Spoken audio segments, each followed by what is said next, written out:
The next post-fertilization structure is embryo. The next post-fertilization structure is called embryo, and the development of embryo or the formation of embryo is called embryogenesis. Embryogenesis. Okay, the development or formation of embryo is called embryogenesis, or we can say embryogeny.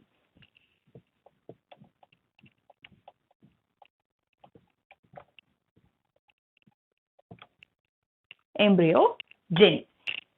Okay, so usually what happens? The fertilized egg. Fertilized egg means zygote may undergo predetermined mode of development and may give rise to embryo, which has the potentiality to form a complete plant. Okay, so the fertilized egg may undergo predetermined mode of development and which may give rise to embryo. And these embryo has the potentiality to form a complete plant. Okay, then in majority of the angiosperm, the diploid zygote, okay, the diploid zygote may first divide to form a two-celled proembryo. So the zygote is in diploid condition may undergo division to form a two-celled proembryo. Two-celled proembryo. And these two-celled proembryo, when the cell which is present in the micropylar end, okay, there are two cells.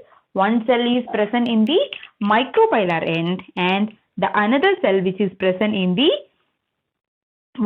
Chelacell. Okay, the cell at the micropylar end is called the basal cell or suspensor cell. Okay, that cell is called basal cell or suspensor cell. So, a two-celled proembryo is produced. One cell which is present at the micropylar end may called as basal cell or suspensor cell, and the other cell which is present at the Chelacell end. Okay, other cell which is present at the Chelacell end, that cells are called terminal cell or embryo cell. Terminal cell or embryo cell. Okay, basal cell or suspensor cell, then terminal cell or embryo cell. So, in most of the angiosperm, the diploid zygote may first divided to form two-celled proembryo.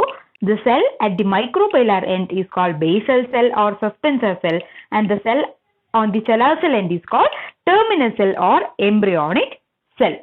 Okay, the terminal cell undergo repeated division. The terminal cell undergo repeated division and forms a cellular filament. Okay, the terminal cell may undergo repeated division and may form a cellular filament. Sorry, the terminal cell may undergo repeated mitotic division. Okay, the terminal cell may undergo repeated mitotic division and give rise to a quadrate embryo. So, what happened? The terminal cell may undergo repeated mitotic division to form a chordate, that is heart-shaped embryo. And what happens to the basal cell or suspensor cell?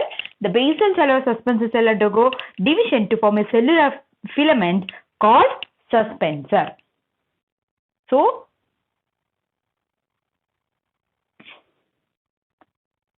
suspensor. The basal cell or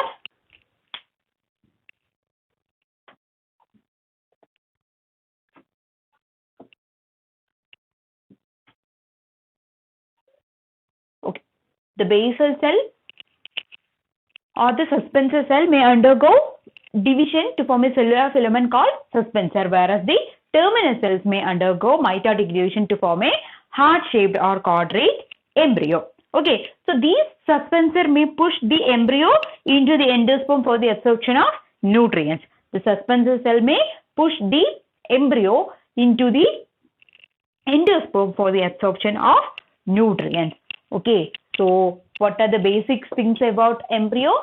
The formation or development of embryo is called embryogenesis or embryogeny. And what happens to the fertilized egg? The fertilized egg, also called as zygote, may undergo a predetermined mode of development and may give rise to an embryo which has the potentiality to form a complete plant. Okay, in majority of angiosperms, these diploid zygote may first divide to form a two-celled proembryo. The diploid zygote may divide to form a two-celled proembryo. One cell may present at the micropylar end, other cell may present at the chelicell end. The cell which is present at the micropylar end is called basal cell or suspensor cell, whereas the cell which is present at the chelicell end is called terminal cell or embryo cell. These terminal cell or embryo cell may undergo mitotic division to form a chordate embryo, whereas these basal cell or suspensor cell may undergo division to form a cellular filament called suspensor, and these suspensor will push the embryo into the endosperm for the absorption of nourishment. Okay, so these are about embryo. Then sometimes polyembryony, it is a condition which is the development of more than one embryo inside a embryo sac. Okay, and this is more common in gymnosperm and we can rarely see in angiosperm. So polyembryony.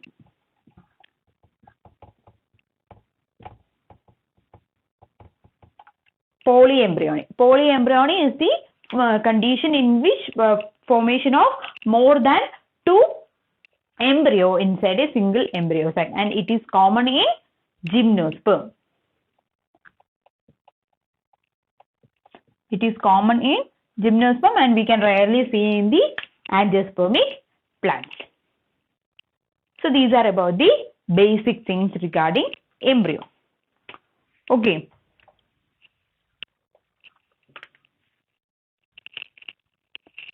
Now,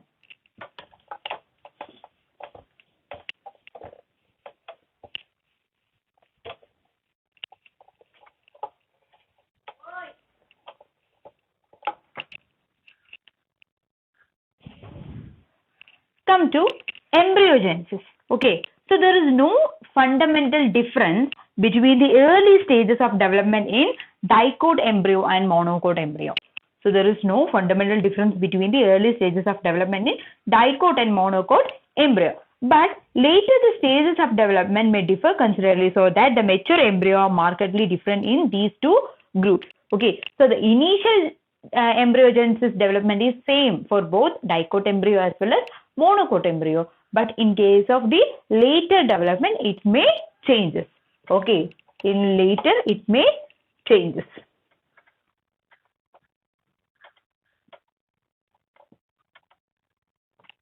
Embryogenesis. Embryogenesis is the development of embryo. Then in most angiosperm, the first division of zygote is transverse. In most angiosperm, the first division is transverse. The first division is transverse. Okay, then it results in the formation of a apical cell, a small apical cell and a large basal cell. Okay, so the first division is a transverse division, formation of a small apical cell and a large basal cell.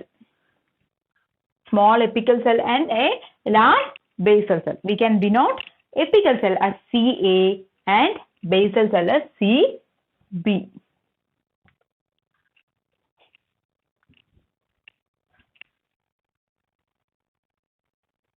Okay, then the apical cells may project into the embryo sac, whereas the basal cells lie close into the micropyle.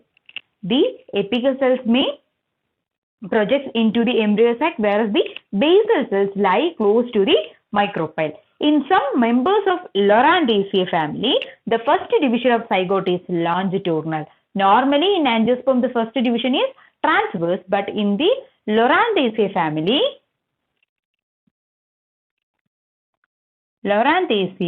members, the first division is longitudinal. The first division is longitudinal.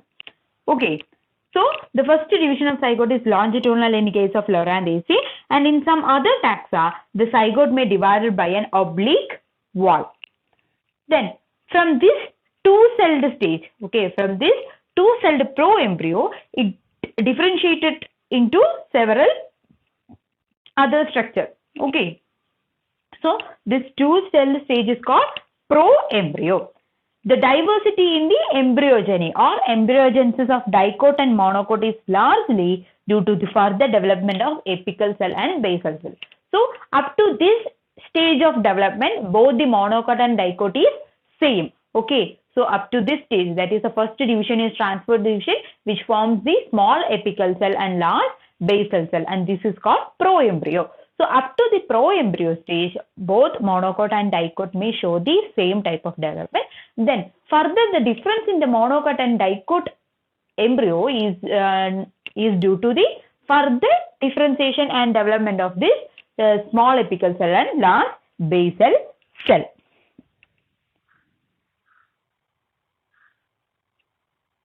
Then if you look a fully formed embryo, formed embryo consists of a elongated embryonal axis and one or two cotyledons. Okay, one or two cotyledons which is attached to it. So a fully grown embryo may consist of an elongated embryonal axis and one or two cotyledons. So an embryo may contain elongated embryonal axis and one or two cotyledons which is attached to the embryonal axis. Then the cotyledon of monocote. The cotyledon of monocote is a shield-like structure which is called scutellum. Okay, the monocote, in monocote, the cotyledon is in a shield-like structure which is called scutellum. Okay, so if cotyledon may act as a food store, they grow at the expense of endosperm with the result that a endosperm may disappear together.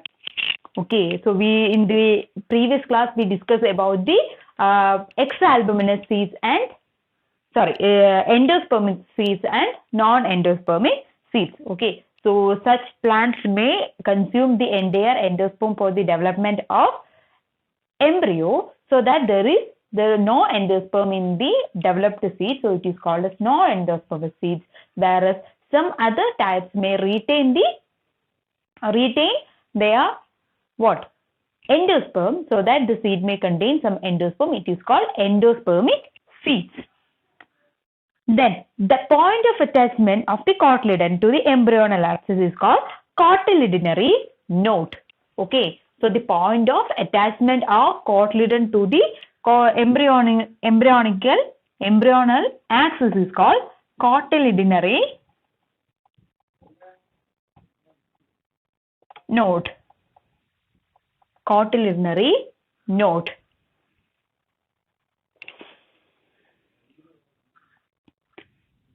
Then the portion of the axis above, the portion of the embryonal axis above is called what?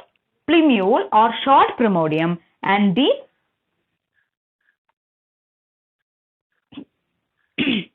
the portion of axis above is called epicotyle and the portion which is below is called hypocotyle. Okay, so in the embryonal axis which is above the embryonal axis, it is called epicotyl. Above and below. Okay, so embryonal axis is the portion of the axis which is above is called epicotyl, and the portion which is below is called hypocotyl. Epicotyl and hypocotyl. Then the upper tip of the epicotyl. Okay, the upper tip of the epicotyl is called plumule or short primordium, and the lower tip of hypocotyl is called radicle or root primordium. Okay, so the embryonal axis is the portion above the embryonal axis, it is called epicotyl, and the portion which is below the embryonal axis is called hypocotyl. And the upper tip of epicotyl is called plumule or shoot primordium, and the lower tip of hypocotyl is called radicle or root primordium.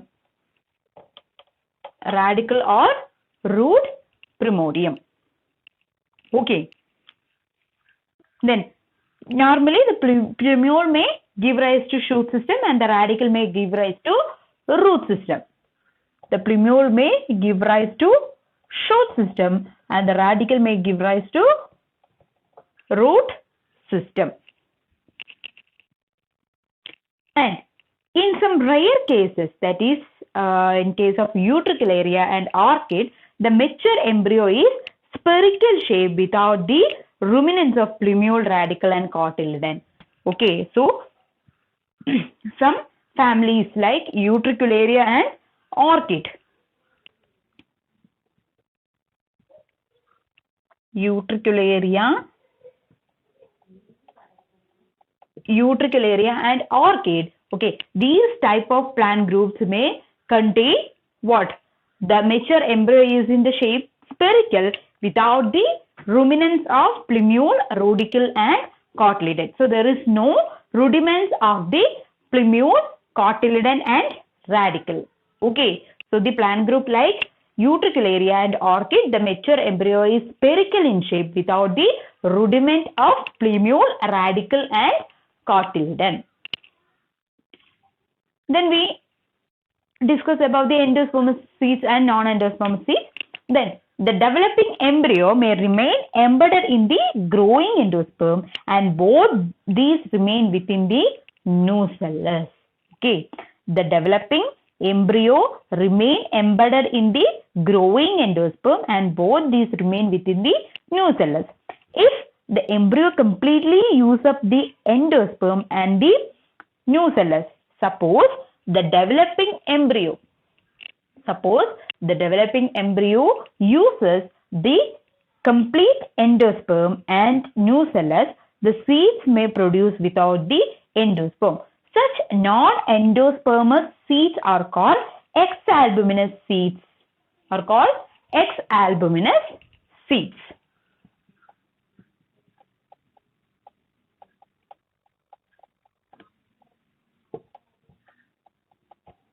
Exalbuminous seeds. Okay, in that type there is no endosperm in the seeds. Example: pea, gram, groundnut and mustard. Okay, pea, then grams, Bengal gram, horse gram. Okay, gram, groundnut, peanut. So these are the examples. Then second one is albuminous seeds. Okay, next type is albuminous seeds. Albuminous seeds means seeds which may have endosperms. Seeds which may have endosperm. Example: castor, cereals and coconut.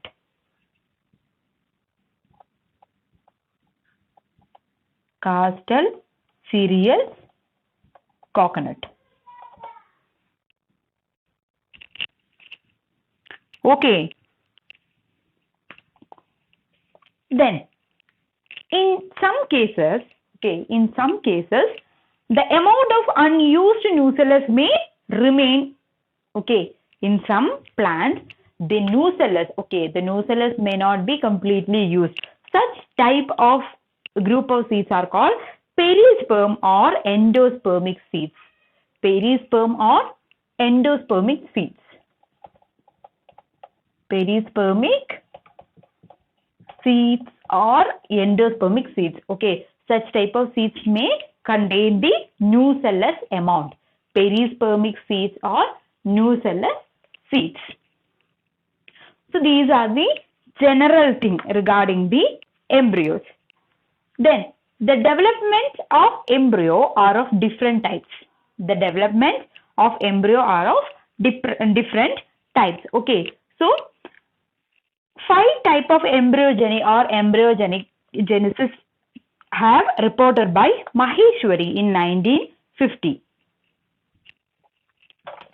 In 1950, 5 type of embryogenesis are reported by Maheshwari.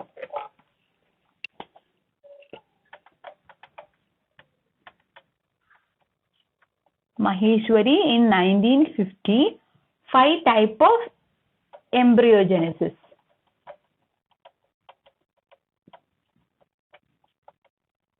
Okay, 5 types.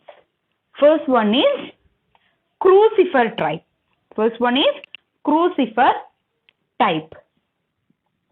This is the most common type which is present in the dicots. Okay, crucifer type. Second one is asterad type.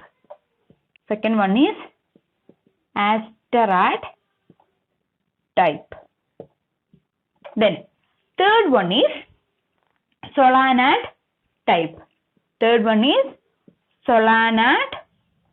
type. Then fourth one is carophyllid type.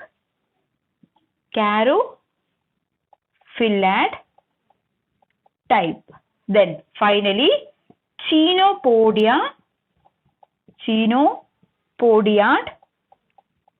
type. Okay, so crucifer type, asterad type, solanad type, carophyllid type and chenopodiad type. These are the different types of embryogenesis which was found by Maheshwari. Okay, this crucifer type is common in the almost all the dicot families, which comes under Brassicaceae, Scrophulariaceae, Ranunculaceae, Annonaceae, Ongeraceae. Okay, so Brassicaceae, Scrophulariaceae, Ranunculaceae, Annonaceae and Ongeraceae. Then aster type is common in Asteraceae, Balsaminaceae and Witteraceae. So this is most common. Okay, most common in dicot.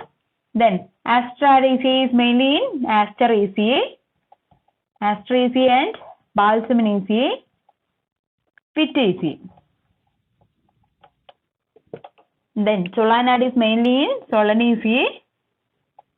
Okay, mainly it is found in Solanaceae. Then carophyllid is present in Crosslaceae, Carophyllaceae. Chenopodiaceae is present in Chenopodiaceae and Boraginaceae. So carophyllid in Carophyllaceae.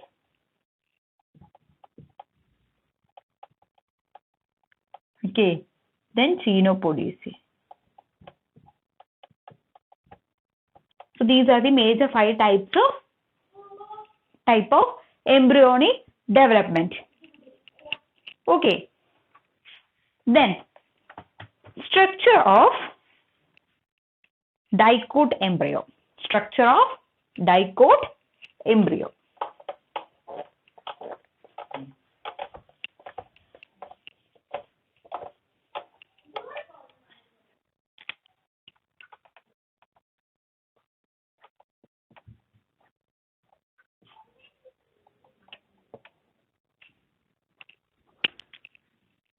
If you look at the structure of dicot embryo, the mature embryo may consist of 2 cotyledon end and embryonal axis.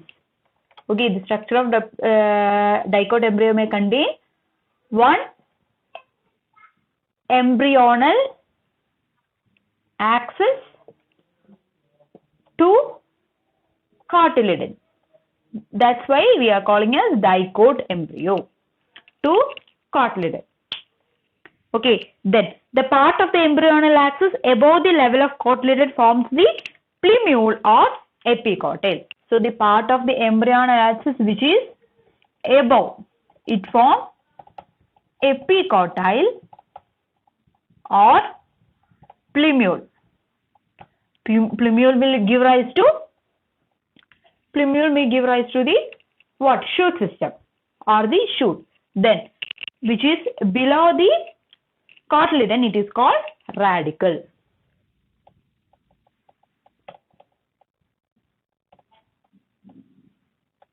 Okay, below the embryonal axis, it is called radicle. When the seeds germinate, the plumule may give rise to the shoot system and the radicle may give rise to the root system. The food material stored in the cotyledon is used for the establishment of seedlings. Okay, so the food material which is stored in the cotyledon can be used for the development of a seedlings. So these are the major structure of a dicot embryo, and a dicot embryo may contain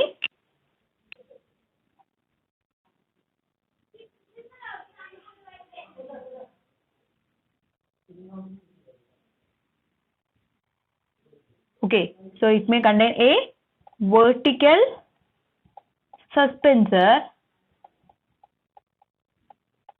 cell, and this is a suspensor. Then the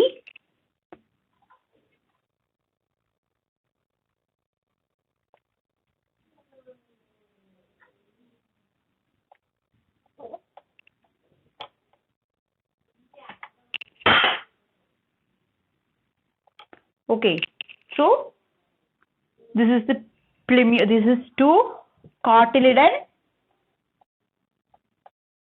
here it is radicle, here it is plumule. So this is the structure of a dicot embryo.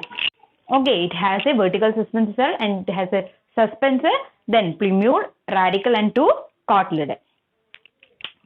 Okay, then next, structure of monocote embryo. Structure of monocote embryo.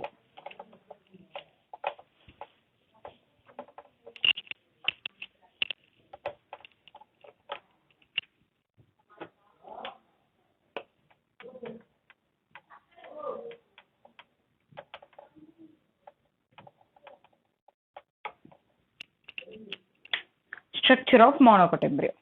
So, in monocote embryo, the embryonal axis has a single cotyledon. Okay, so it has a embryonal axis and a single cotyledon.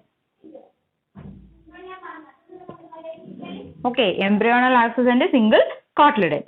So the apex which is contracts to the dicot were two cotyledon occupy in lateral position. Okay, so if you compare with the dicot, in monocote there is only a single cotyledon, but in case of dicot there is two cotyledon which is occupied in the lateral position. So due to this structural difference, two type of embryo can be easily distinguished. Okay, so due to this structural difference, we can easily understand the two type of embryos. Then, early stage of development, there is no essential difference between the monocote and dicot, but the development which is exactly similar in both types till the globular stage. Okay, so there are different stages in the pro-embryo stage, globular stage, scutellar stage and coleoptic stage. Okay, so up to globular stage, the development of both monocote as well as dicot embryo is same. Then only one cotyledon differentiated in monocote, and in case of dicot, two cotyledons can be differentiated in dicot. An exception case is a few dicots such as ranunculus and some members in Apiaceae, they may contain only single cotyledon. Okay, so dicots like ranunculus, then some members of Apiaceae family, they have only single cotyledon. Even though they are dicots, they are called a single cotyledon. Okay, and here the cotyledon is in the shield-like structure, so we will call it as scutellum. We will call the cotyledon the name of scutellum. Okay. Then in dicots, the two diagonally opposite cells of the terminal cotyledon give rise to two cotyledon, whereas in monocot, the single cotyledon might be formed by the two or more terminal cotyledon. This is just the formation of cotyledon difference. Okay. Then in monocot embryo also, the plumule is lateral and it is remains surrounded by other structure, that is the plumule which is surrounded by some layer called coleoptile. Okay, so in monocot there is plumule and radicle is present, and the plumule is surrounded by several layers called coleoptile, whereas in radicle it is surrounded by coleorhiza. Coleoptile and coleorhiza.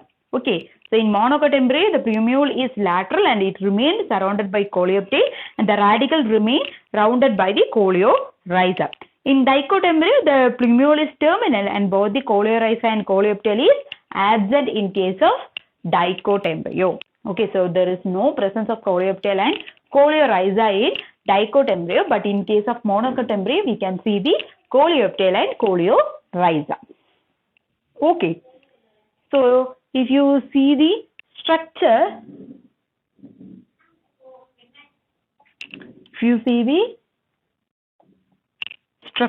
of monocot embryo, you can see somewhat a structure like this. Okay.